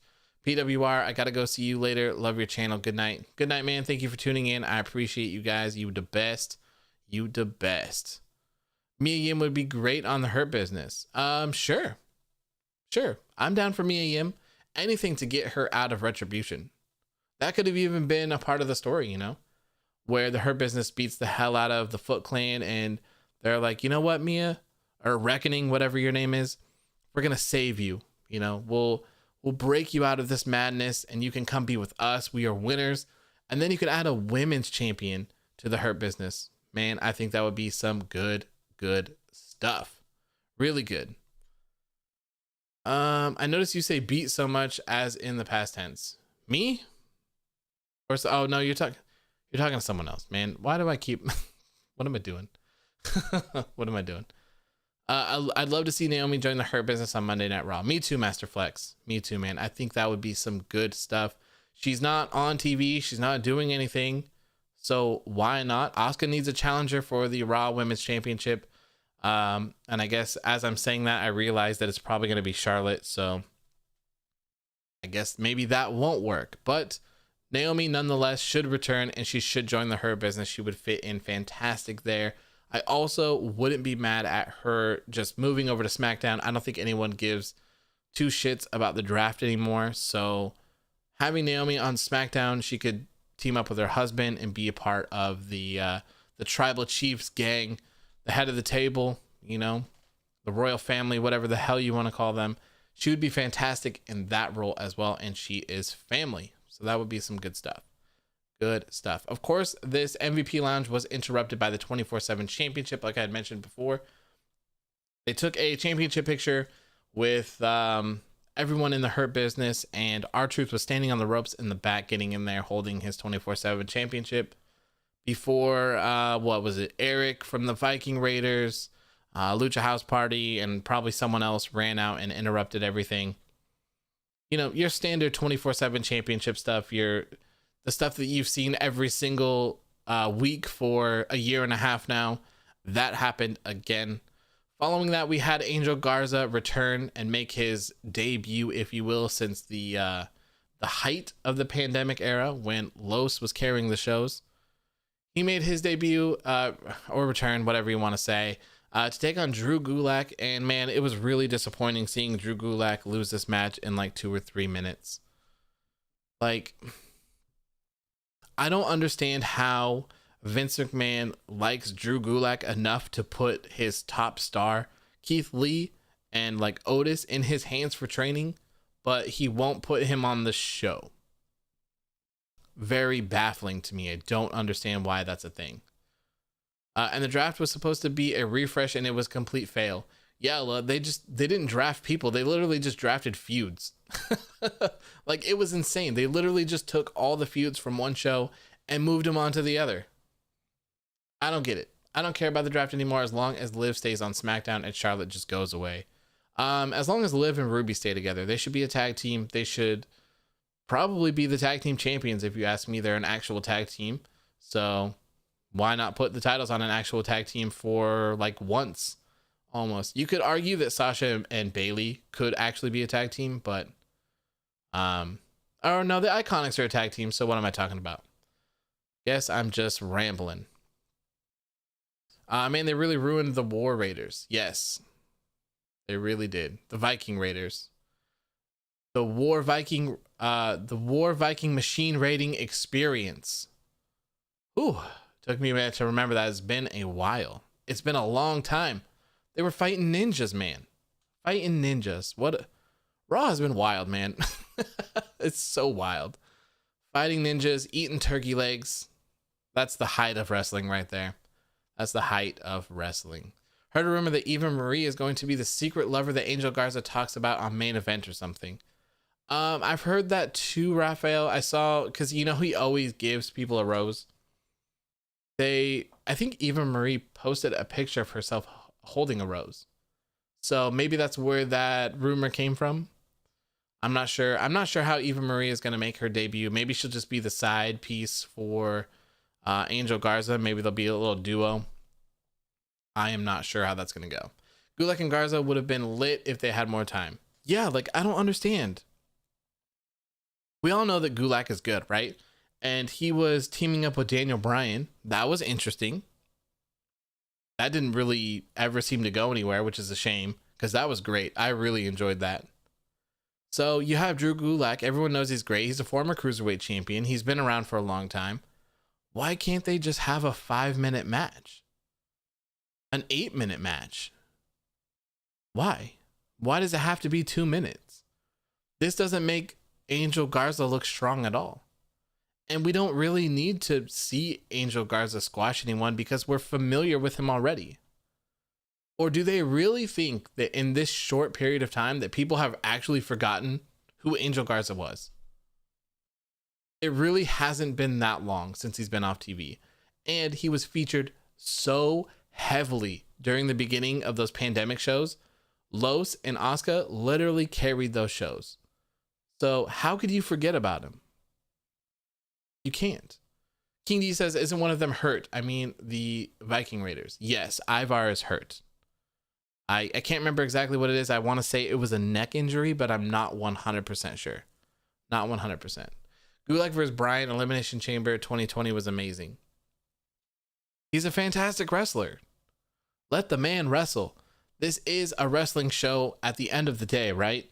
No matter how much entertainment you want to interject into the show, it should still be about wrestling. We're literally, like, at this point, we're literally watching a soap opera with like a little bit of action in it at this point. That's what I feel like. Have a match where it lasts the whole show. I mean, I wouldn't go that far. No one wants to watch a 3-hour match, and I don't think anyone could actually compete in a 3-hour match. Holy hell. That would be death. Vince says Vince is just wasting Andrade. Yeah, so he left to have a surgery. My fiance thinks, she said that she thinks it might be a LASIK surgery that he had or something like that. So I would expect him to be back shortly. Hopefully that's true. And hopefully the rumors of him being pushed when he comes back are true as well, because I think that would be great. Raw could use a good wrestler. And I think Andrade and Drew McIntyre could put on some good matches. I really do. Yeah, that was WWE in a nutshell. You take Gulak and Garza, a match that sounds like it would be good, but because of how both men are presented, it's impossible to care. Ricochet versus Dijakovic is an example. Yeah, I mean, look at Ricochet in NXT and Dijak in NXT as well. Now, people couldn't care less about Ricochet. He's been like drug into the ground so much that it's hard to care. It really is. Like, I'm not surprised by anything they do with him anymore. Dijak was just on NXT competing for the NXT North American Championship and the NXT World Championship. So now he's on there beating up Ricochet and looking like Bane, Dollar Store Bane. How in the world did we get here? How did we get here? I don't get it. I don't get it. Bro, I can watch the Alexa and Randy segment for 3 hours. Yes, I enjoyed that. I thought that was very good. One of the, probably the highlight of the night for me. That is why I chose that for the thumbnail. Your fiance is a wrestling fan. If so, how does she feel about all the fall of WWE? So yes, my fiance is a wrestling fan. And she used to talk trash to me all the time about being so negative about the shows. And you know what? She doesn't even watch them now. She doesn't even watch them now. So I was correct. You know, they've fallen so far that even she just can't bear to watch them. And she doesn't even watch WWE NXT. That's how bad the main roster stuff has gotten, that she just doesn't even care about NXT either. So she just watches Dynamite. And I don't blame her. I don't blame her at all. I wish at sometimes I could do the same. Sometimes I feel like just taking a weekend off or a week off or something like that and just kind of like refreshing myself. But I feel like if I take a week off, I'll just be in heaven and I won't want to come back. So I'm staying with the grind. I'm staying with the grind. And we do have tickets for Double or Nothing as well. We had them last year for Double or Nothing, or this year. But of course, because of the pandemic and stuff, it got canceled. And so we decided to just keep them. So we still have them. They're good for this upcoming year, but I'm not sure we're going to be able to go to that either. So it would be cool if they ended up having Double or Nothing inside of Daly's place, because I would 100% fly us out to Florida for that. I want to go to Daly's place so bad. That venue looks so cool. I would love to be a part of that. Absolutely love it. Why do some superstars don't perform some moves in the main roster, but did perform in NXT like moonsaults from Keith Lee? That is because Vince doesn't want them doing them. That's what I've talked about that a couple of times, about them not letting people just be the people that you've fallen in love with. You know, you need to just let them be who they are. They got this far for that very specific reason, right? Or even those other people who you saw on the indies, you know, where you're like, okay, man, I see this guy, Ricochet, he's flipping all over the place. He's like practically flying in the air. I'm going to sign him. And then you're like, okay, Ricochet, that flying stuff was cool, but I want you to be a tough guy, right?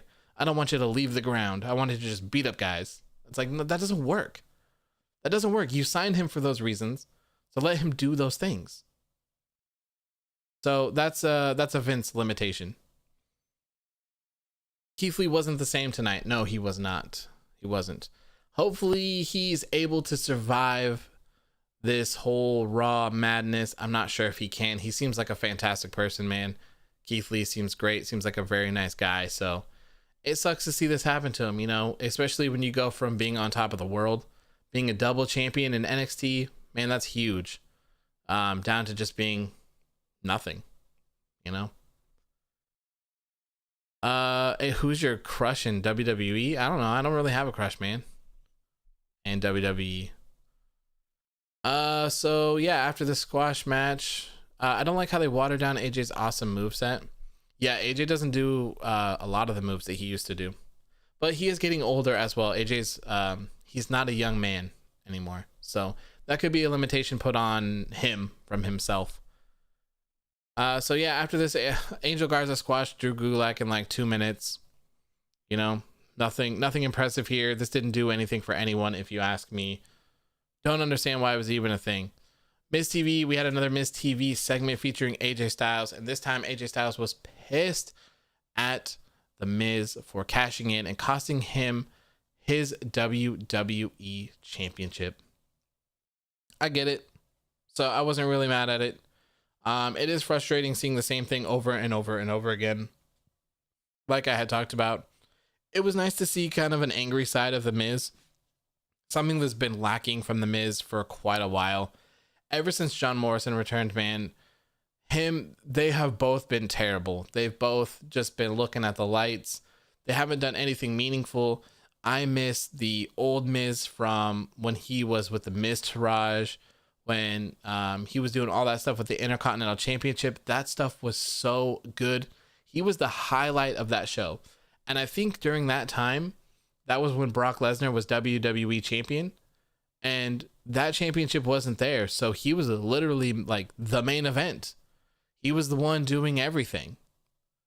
I really, really miss that a lot. I really wish they would figure out a way to get him back to that, especially John Morrison, man. The guy is so talented, and I don't understand why he came back. I don't understand what was in it for him other than money.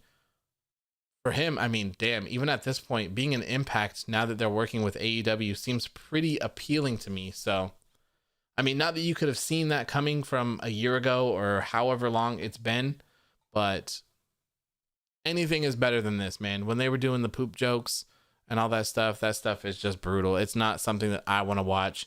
It seems like a lot of their conversations are forced, written by someone else, written by like a 7-year-old. Chloe says, I just came to tell you to enjoy your post show. So much love. Thank you. I appreciate it. Hope you're having a great night. Money in the Bank thing needs to disappear as well. Yeah, I really hope that. I mean, it sucks because John Morrison is the one that cashed it in. It's true. He did. So hopefully that's not really going to be a thing. Please. Please, please, please, please, please. I beg you. I beg you. Please do not put the Money in the Bank briefcase on The Miz again. For all that is holy, please don't do it. There's no way that he can cash in and beat Drew McIntyre. There's no way that The Miz, even if he does, against all odds, even if 10 people beat down Drew McIntyre and then he cashes in and wins it, The Miz is not an appealing WWE champion right now. He's just not. It's not believable. Drew McIntyre beat him and John Morrison in a handicap match, and it was short. And he's beat them both up countless times already. So please, for the love of God, the first time he defends it, he would lose it with the way that he's been booked. So it doesn't make any sense at all. Guy says, would you like to see the Shield reunite one last time? No, I would not. I'm very, very happy with Jon Moxley's work in AEW. I think he's been a huge success over there. He's been great. Been one of my favorite wrestlers of the year, and I can't say the same about Dean Ambrose from previously. That was the worst.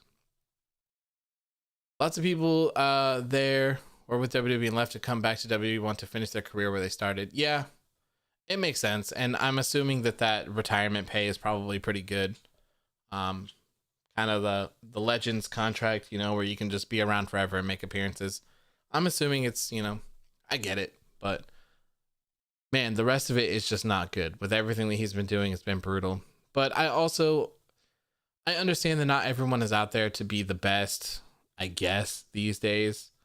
Not everyone cares about being a world champion. Some people just want to get paid. I've seen a lot of bickering and arguing back and forth about Shinsuke Nakamura and his booking, and everyone seems to just say that he doesn't care and he just wants to serve. He doesn't care how he's booked. He doesn't really want to do anything special. I don't know if that's true. I don't know the man. I've never spoke to him in my life. If that's the case, cool to him, man. I'm glad that he's living his dreams and surfing, but I personally would like to see people booked better, regardless of what their aspirations are. This was so ass backwards, though. How is Miz not mad at AJ for costing him the title? He was going to win it. If it wasn't for almost pushing him off the ladder, why is he apologizing to AJ? I don't think anything in this company makes sense. To be honest, does it?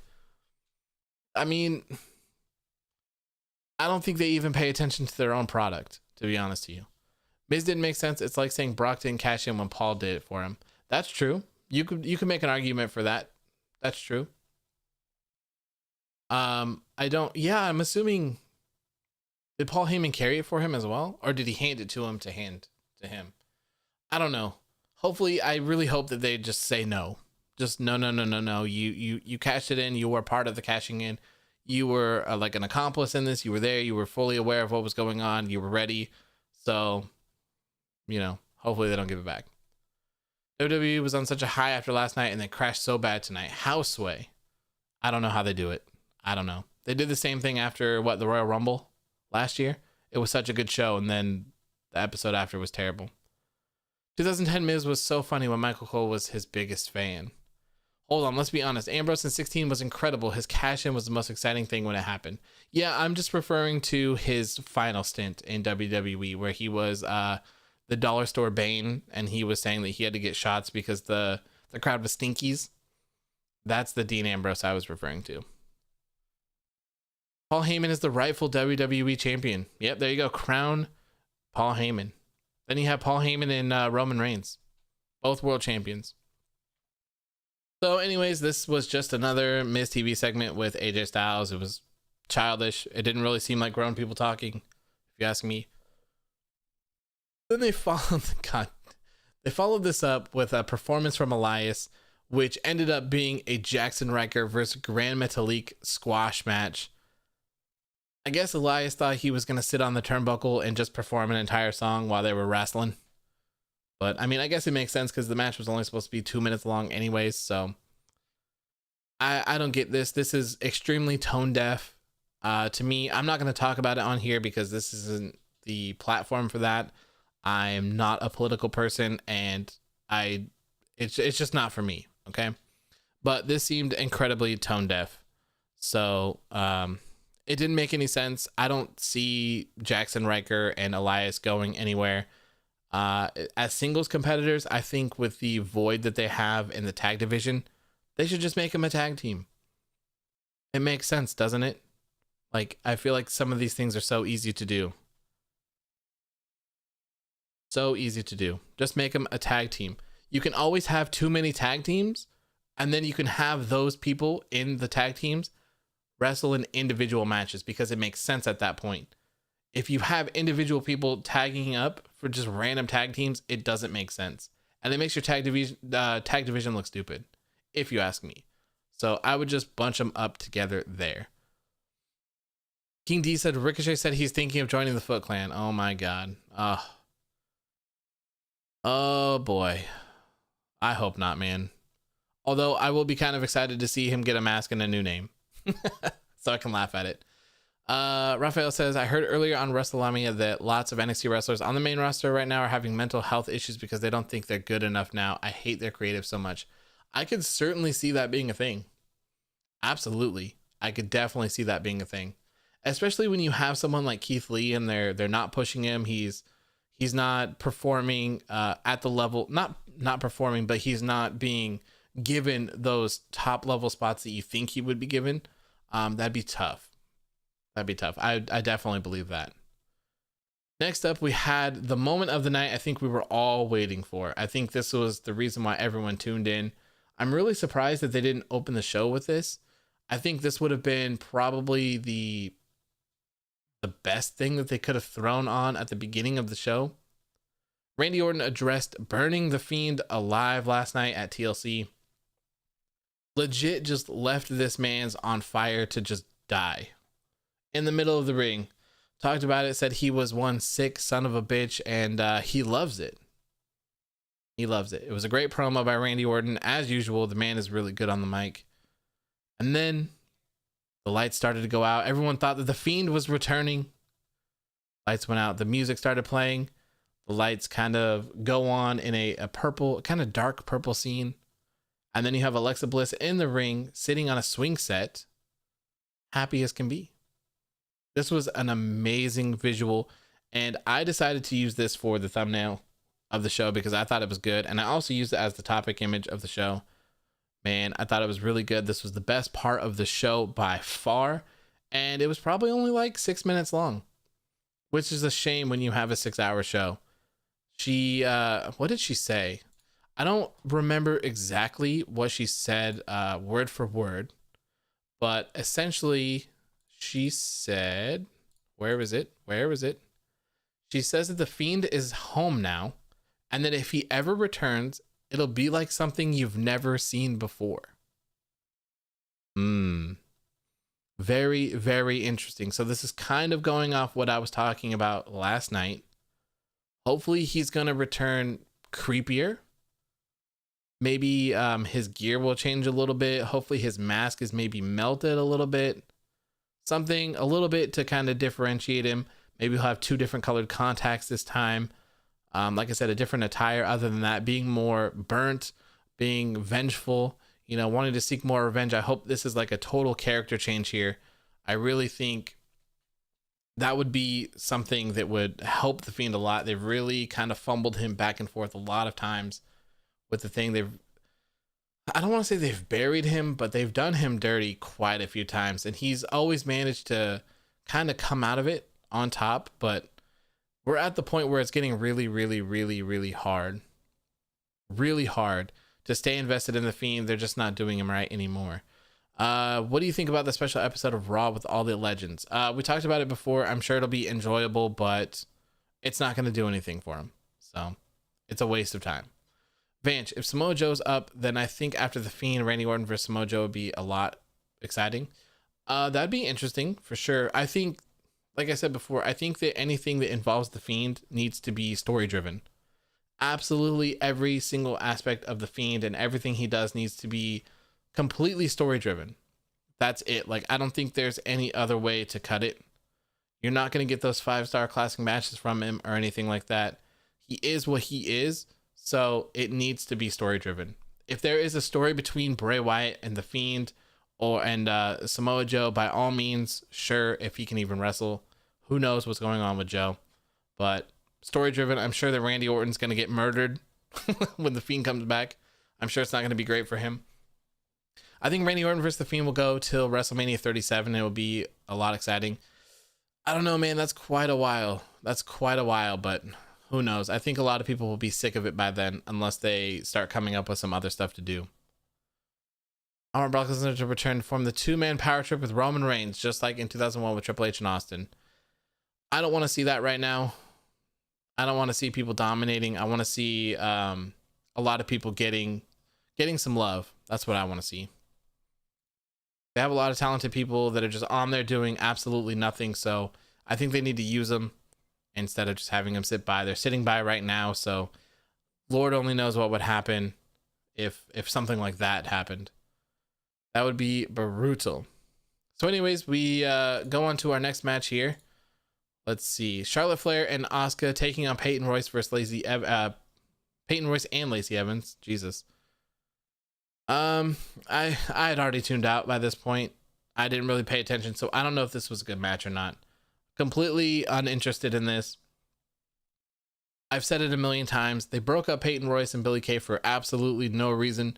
She was supposed to have some crazy singles run where she was supposed to be dominant. Apparently Vince McMahon loved her, wanted to push her, and here we are, right? She's teaming up with Lacey Evans, but she's not teaming up with Lacey Evans at the same time. They're not on the best of terms. They can't get along, but Peyton Royce requested this match and it got accepted. So at least there's a reason why it happened. I don't know. I don't really care. Charlotte Flair tapped out Peyton Royce, of course.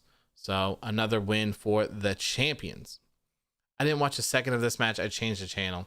Yeah, it's just, I don't know. It's not interesting. I wouldn't have put such a large focus on this division on this episode for me. I don't think that would have been the best way to go about it. Anthony Torres says, who do you think Asuka's new partner was going to be at TLC besides Lana and Charlotte? I thought it could possibly be Eva Marie. I thought that there was a small chance. I was hoping that it was a swerve and it was just going to still be Lana, but it was kind of spoiled that Charlotte was returning. So I think it was kind of obvious. Do you think Randy Orton is the top 10 wrestlers of the year? Because I honestly do. He's 9 or 10. I don't know. I'm not the best at judging things like that. I forget about some people. I skip over some things, so I wouldn't be the best to do that. If you told me that Randy was in your top 10, I wouldn't say that's crazy.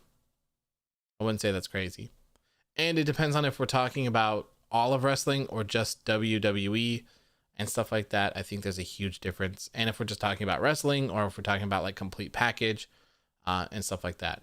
So there's a lot to go in it. Raphael says, I think Lana's push is dead. When she comes back, she'll be out of the title scene and her feud with Nia Jax is done. What is she going to do? I mean, I'd be shocked if we saw her anytime soon, to be honest. I think she'll be gone for a while.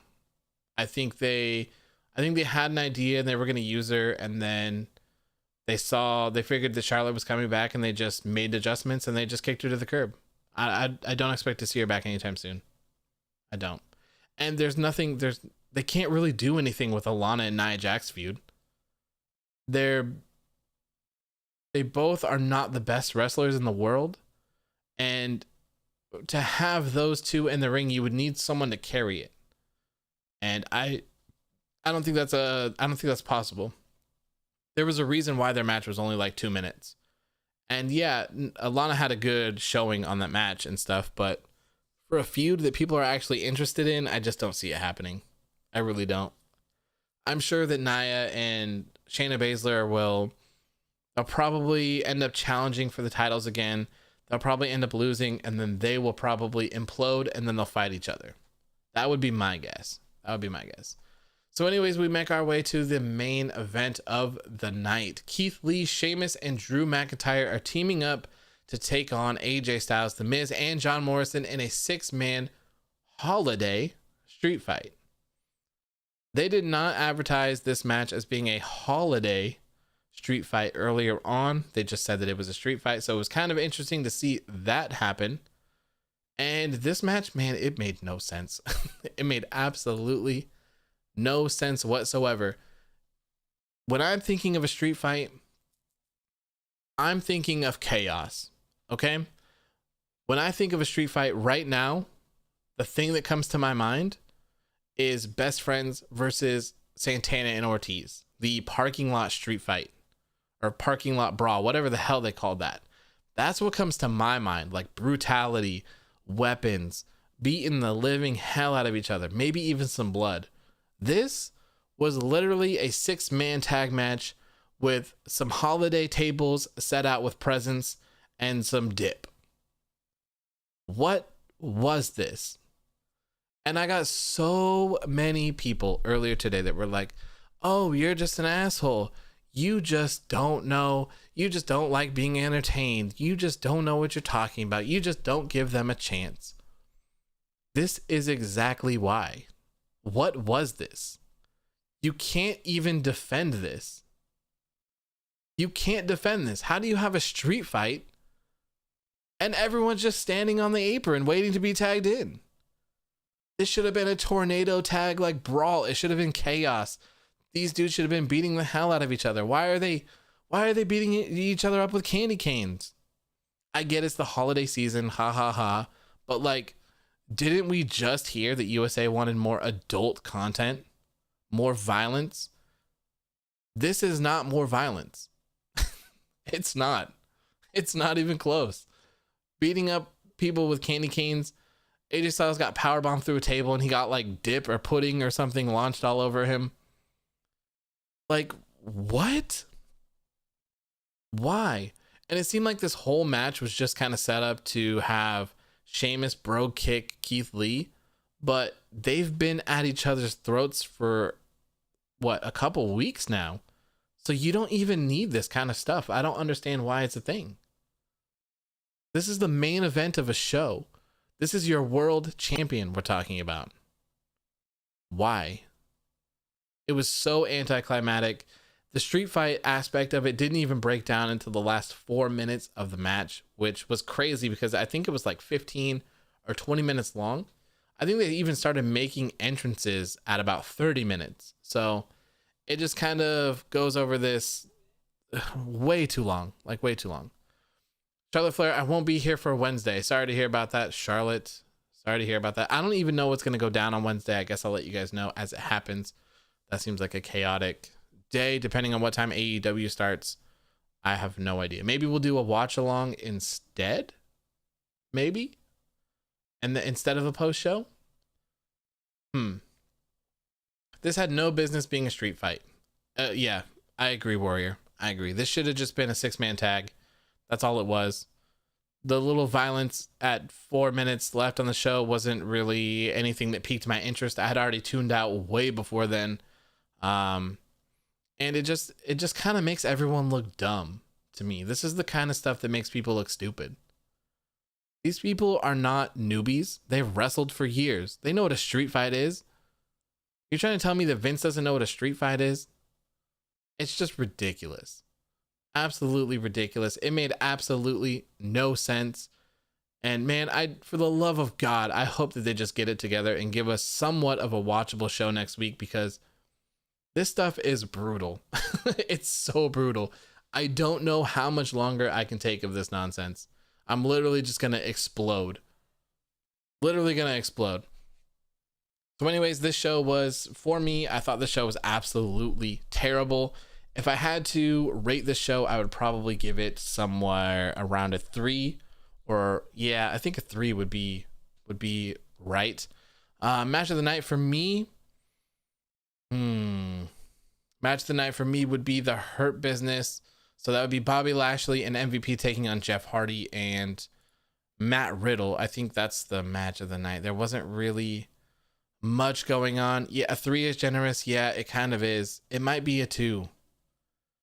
It might be a 2. The rating is a 0 to 1. Yeah, it would be a 0. This show was a disaster. It was worse than the lowest rated show. So congratulations to them for being able to outdo themselves on that one. That's very, very impressive.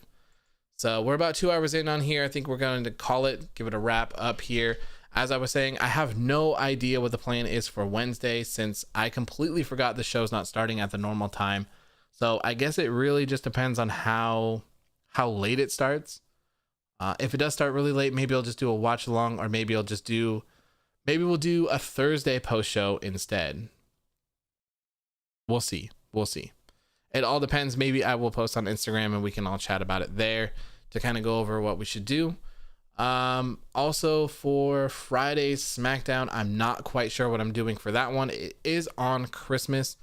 If I'm not doing anything that night, I'll let you guys know on Instagram and Twitter. I'll be posting that I'll go live. So that one is still up in the air as well. But then we will be back here next Monday for sure. And then next Wednesday will be for sure. And then next Friday for the New Year's Eve edition of SmackDown, I will be covering the show completely, but I will not be doing a post show. I will not. I will be chilling, celebrating the new year. I will be kicking 2020 out the door and welcoming in 2021. Hopefully the rest of you are doing the same. So thank you guys for tuning in. I really appreciate it. If you are still here, please make sure to hit that subscribe button if you haven't already. It helps me out. You guys have been absolutely killing it, and I couldn't be any happier. 772 subscribers tonight. Absolutely amazing. And 28 likes. Also make sure to hit that like button. I appreciate that as well. 29. It really helps the video after the live is done and it gets uploaded. It publishes it and it says, man, people love this video. So I'm going to show it to other people as well. I appreciate it. We are on a roll. And yeah, I will see you guys sometime. I don't know when. But we will be in touch and I'll let you guys know when the next one is. Hopefully we can get something going for Wednesday. That would be absolutely amazing. Bye everyone. Thank you for tuning in. Love you all as well. God bless you, Detective. God bless all of you. Merry Christmas. Happy holidays. Whatever it is you celebrate, happy that. I hope you guys have a great time with your family. Stay safe and everything. I will see you guys hopefully on Wednesday. Peace.